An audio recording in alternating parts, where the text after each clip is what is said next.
বর্ষিয়ান তৃণমূল নেতা মৃগেন্দ্রনাথ পাল।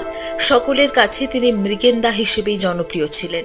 বৃহস্পতিবার দুপুরে বিধাননগরের একটি বেসরকারি হাসপাতালে শেষ নিঃশ্বাস ত্যাগ করেন মৃগেন বাবু। মৃত্যুকালে তার বয়স হয়েছিল ৭৫ বছর।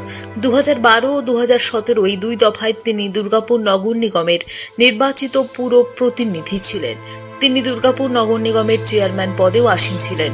সুদীর্ঘ রাজনৈতিক জীবনে তিনি প্রথম থেকেই প্রয়াত সুব্রত মুখোপাধ্যায়ের অনুগামী হিসেবে পরিচিত ছিলেন।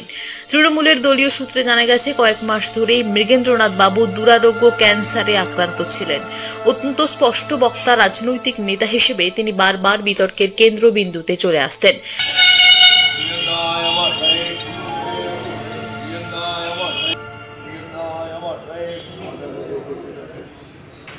বর্তমানে দুর্গাপুর ইস্পাত নগরীর হর্ষবর্ধন রোডের একটি ইস্পাত আবাসনে সপরিবারে বসবাস করতেন মৃগেন্দ্রনাথ বাবু। তাঁর প্রয়াণে দুর্গাপুর নগর নিগমের প্রশাসক মণ্ডলীর চেয়ারপারসন অনিন্দিতা মুখোপাধ্যায় সহ দলের অসংখ্য নেতাকর্মী গভীর শোক প্রকাশ করেছেন।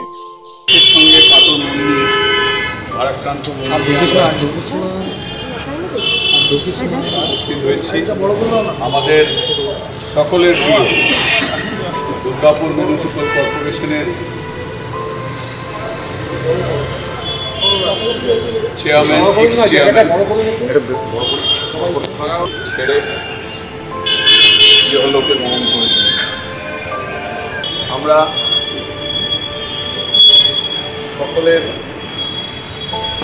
আজকে অত্যন্ত ভারাক্রান্ত মনে আমি সকলকে অনুরোধ করব তার আত্মার শান্তি কামনার জন্য সকলে এক থেকে নীরবতা করে।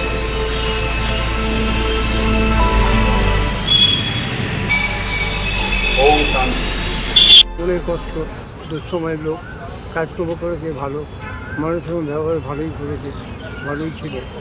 এখন ধারণা করা যাচ্ছে না যে উনি চলে যাবে, খুব দুঃখজনক ব্যাপার। আমাকে ফোন করা হয়েছিল, আমি সঙ্গে সঙ্গে চলে আসলাম। এখন ছেলেরা বলছে যে আপনি কেন এলেন হন্তদন্ত করে, একটা মানুষ চলে গেছে পৃথিবীতে, এই হলো ত্যাগ করেছে, আমাদের তো আসা দরকার। কতটা কষ্ট, প্রথম মিস করছি, দেখেই মনে হচ্ছে। দুর্গাপুর থেকে নিজস্ব প্রতিনিধির রিপোর্ট, টিভি নিউজ 10।